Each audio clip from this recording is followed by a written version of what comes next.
Henry, BJ's gone into hiding. I mean, he's self-isolating after coming into contact with someone who has coronavirus. Oh, Ginny.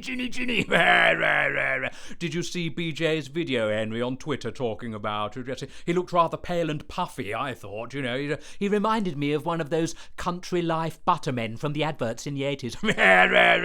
Which is probably why BJ likes hiding away in fridges so much. So Domcom leaves, and then 2 days later, BJ suddenly has to hide away for 2 weeks.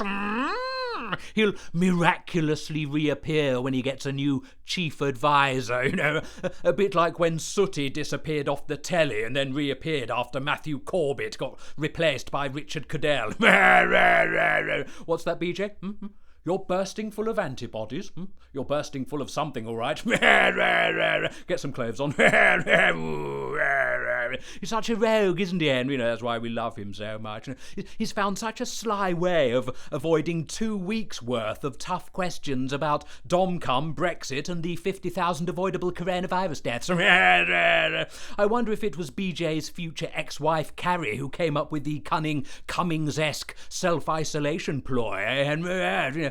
BJ suddenly receives a notification from the Serco Test and Trace app that he needs to self-isolate, which enables him to demonstrate publicly how wonderful the Serco Test and Trace app is working. He also gets to distance himself from Domcom's lockdown rule breaking by saying, rules are rules and I have to abide by them by self-isolating. The press lap it up. Domcom gets the blame for all the bad stuff, and BJ can pretend that everything has changed at number 10 for the better because the nasty man has gone. Great plan, Carrie.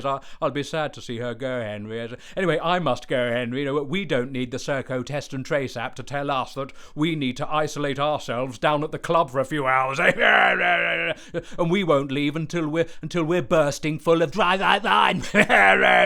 I'll see you soon, Henry. Okay, ta-ta, Henry. Ta-ta, ta-ta, ta-ta, ta-ta, ta-ta, ta-ta, ta-ta, ta-ta.